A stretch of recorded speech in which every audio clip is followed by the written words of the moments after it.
Hello. Hello again. We're going to continue our discussion on aircraft instrument systems. Got a few questions on electronic instruments. So I'm going to take a look at that.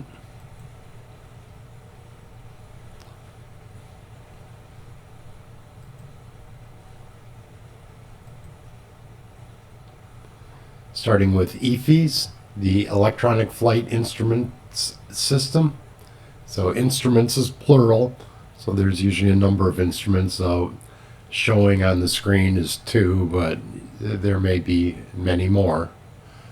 It does have advantages over conventional instruments. Primarily, EFIS offers the advantage of greatly increased reliability and ultimately reduced maintenance costs. And there is relatively little maintenance that you're going to be able to do with these systems. They also reduce instrument panel clutter by combining several instruments into one. The pilot can customize the information where it is on the displays. That can reduce their workload. Many EFI systems offer a moving map, which is superimposed with the weather radar information.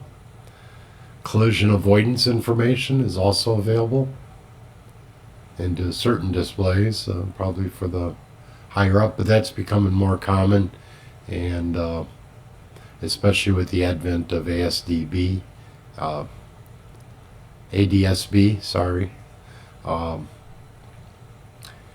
you're going to have collision avoidance information even on smaller aircraft. This one here is a two-tube EFIS display. It's set up to display attitude information on one tube and navigation information on the other. So, attitude on the top. You can see your little rolling ball and the representation of the aircraft for the attitude. And below that, you can see your directional indicator giving you navigation information.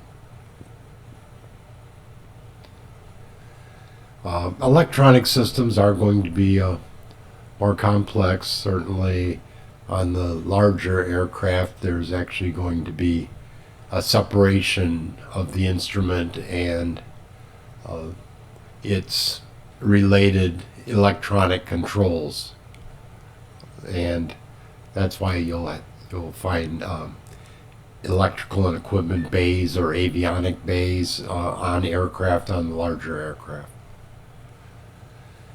Let's see what they say here. A symbol generator. The typical EFI system consists of 4 interchangeable CRT, that's cathode ray tube, displays, and that may be different. It may be USB LED. And their associated symbol generators, which in the middle, in the blue, is the center symbol generator. It's used as a redundancy check between the left and the right systems.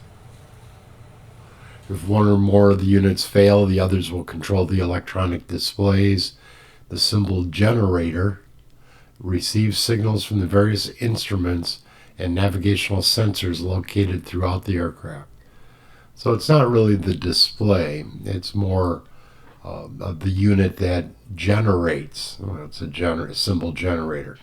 It generates the computer information for the electronic display. And we already mentioned briefly cathode ray tubes.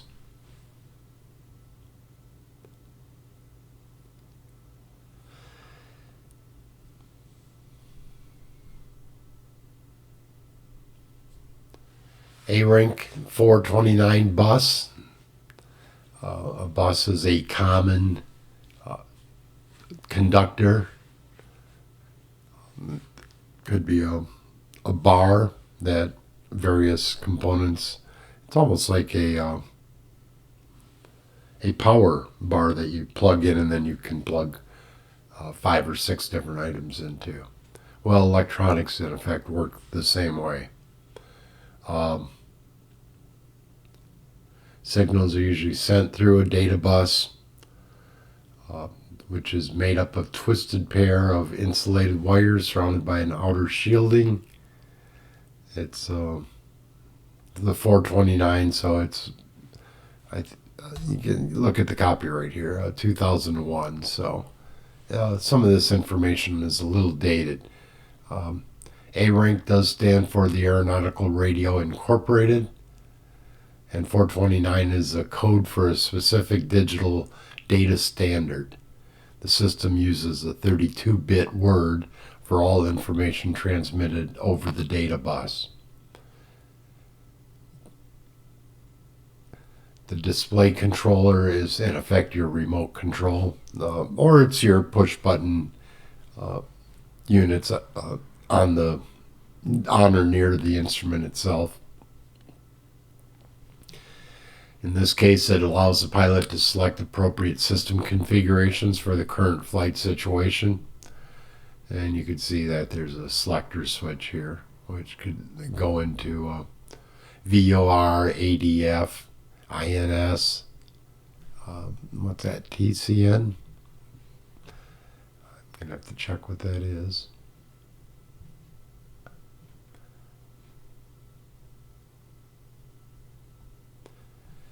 A question. Data transmitted between components in an EFES are converted into A, digital signals, B, analog signals, C, carrier wave signals, which carrier waves like a radio wave. And obviously electronics are going to be digital compared to analog. I think we all know that.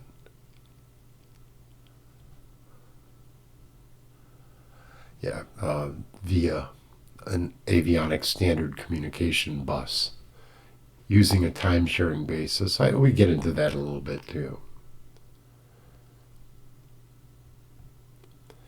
The function of a CRT in an EFES, well, a lot of this is just to see if you can recognize some of these abbreviations.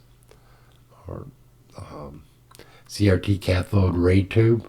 So what does the television screen in an electronic information system do? Well, it's probably going to be the display. A, it allows the pilot to select appropriate system configuration. B, it displays alphanumeric data and representations of aircraft instruments. So it does give you words and numbers. And it'll even do representations of aircraft instruments. Or C, it receives and processes input signals. So no, it is the display. The CRT is the display, so you don't have to go too much deeper.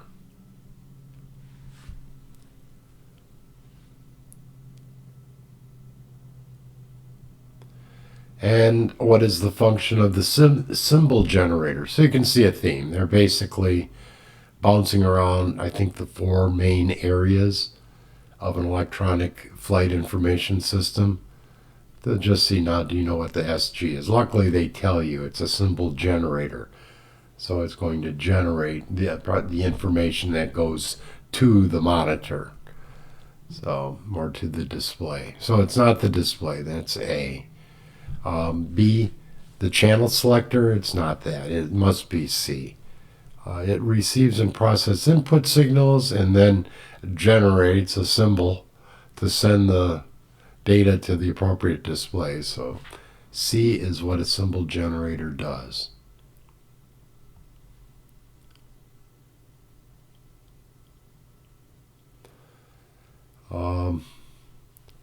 They're throwing some other, a PDS, a pilot's display system. I don't believe that's used that much.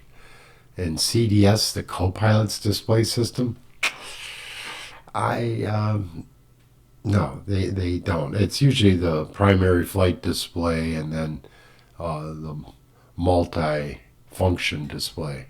So strike those two. The SGs receive, yes. And then finally, what is the function of a display controller? Think of your video game controller. What does that do with regard to the system? Does it act as a television set displaying? No, it does not do A. Does it allow you to select the appropriate system? Yes, that's your remote control or whatever control device for switching to a different channel, or in this case to a different configuration, B, as opposed to C, which we already saw that is the symbol generator. So B is the display controller.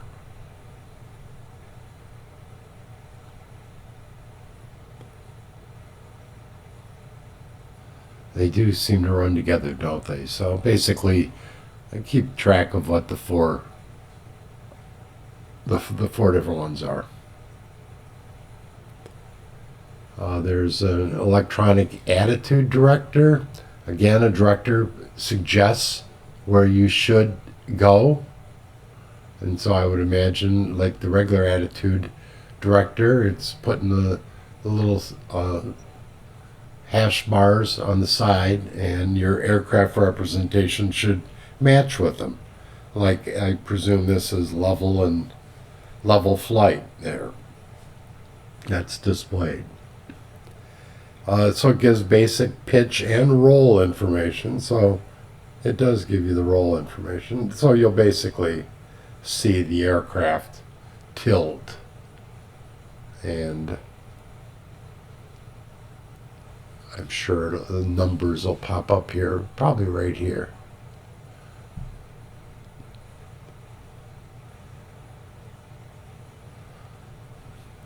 The EHSI, that's the horizontal situation indicator, very similar to the last instrument. This one is probably set up in a configuration that looks like he's tracking waypoints. Oh, yes, that's what the waypoint is. So this is horizontal situation indicator. Well, and on top of that, it's also giving you fairly detailed directional advice. It can be set for one of four modes of operation. These modes are plan, map, VOR, and ILS. The flight crew selects the various modes at the EFI's display controller. In the plan mode, the CRT displays en route flight information. Okay, so this is the plan route that's showing. So it's given in effect, the little map of where you're going. So the flight management or the flight crew can actually see what the plan is.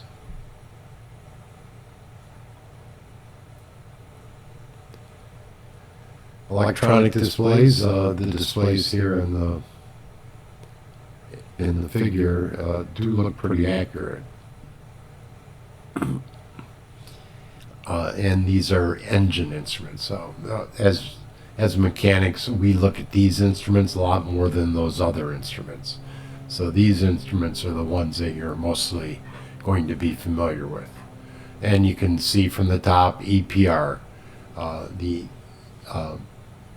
pressure ratio for is it the engine or the exhaust? I'm going to refresh my power plant.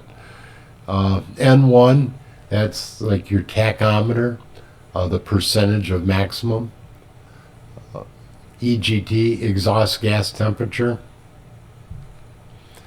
N2 would be, in effect, the RPMs, well, not really RPMs, but the performance of a different part of the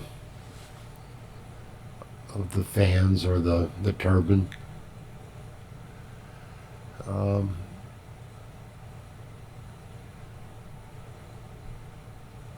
And FF, fuel flow. Okay. Got engine vibrations over on this side, engine oil parameters, and alert messages. And these are real handy. I mean, a red notice will come up. So you don't have to interpret engine parameters.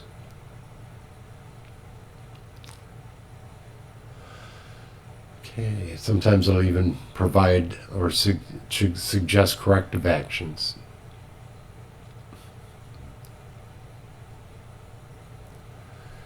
ECAM, Electronic Centralized Aircraft Monitor System. It's a variation of the items that we've been talking about. I'm sure different manufacturers have different items. Let's see. It's 2 CRT display units. Now that is very common. That's probably why they're covering it. A left and a right symbol generator and an ECAM control panel, discrete warning light display unit, 2 flight warning computers, and a digital to analog data converter. Various components communicate through data buses, and the left contains information on system status warnings. The right is a pictorial format such as control surface positions. So you have dual monitors, similar to what a few of you may be observing this at home on dual monitors, like as I'm broadcasting right now. And you can have different things on different screens, so you can, in effect, multitask.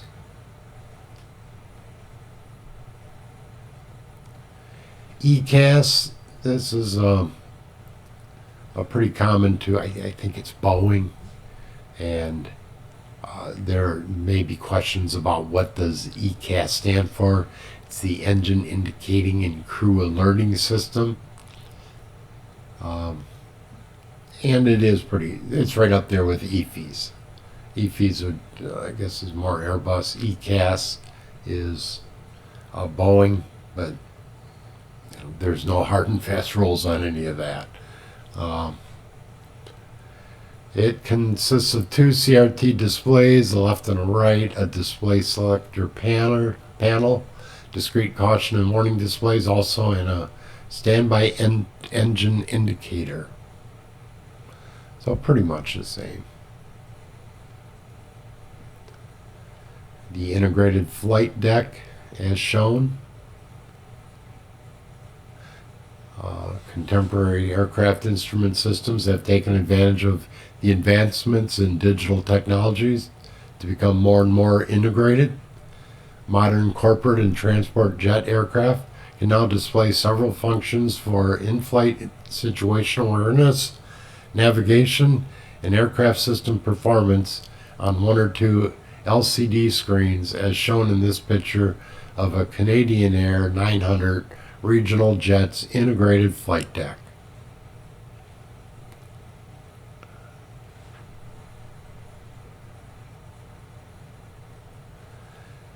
Garmin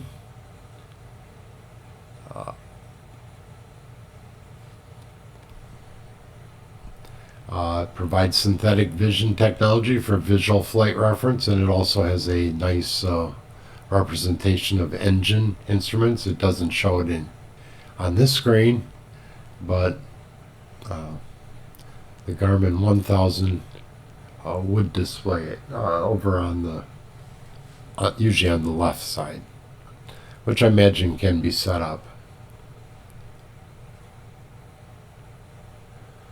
As a matter of fact, I've got a interactive Garmin 1000 that I could throw together a quick little overview on. Look for that, but it's not part of the test review, so let's move on. The HSI, the Horizontal Situation Indicator, as the name implies, provides the pilot with excellent horizontal situation awareness. There's a lot of arrows pointing in here. There's basically a VOR station. We covered that a little bit more in the navigation portion of the program. And a glide slope indicator, that's instrument landing. It's tied in with the gyroscopic electronic instruments. Um, okay, what they want you to know with this one is these warning flags. The warning flags will actually pop up on the HSI to warn the pilot uh, whenever the navigation or compass system becomes inoperative.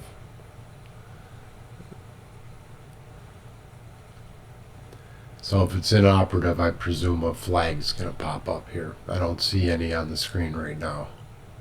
They're usually NAV, HDG, or GS for the VOR, the heading, or the glide slope.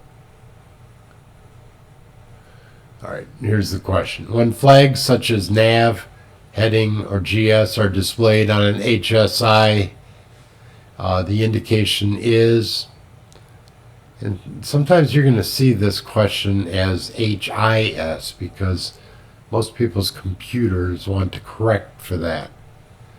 So be aware that possibly when you're looking at a less than official version of this question, you might actually see HIS. But we just saw why they would flag, because it's showing that that particular function of the three is inoperative. Otherwise, a warning flag wouldn't pop up.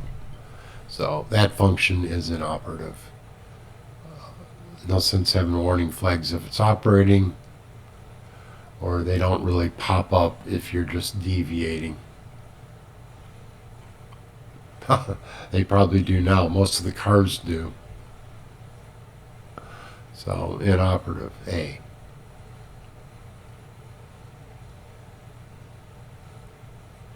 That might be it. Yes, it is. All right. I appreciate your attendance or your attention. And I think that's going to wrap it up for Aircraft Instruments for these review videos.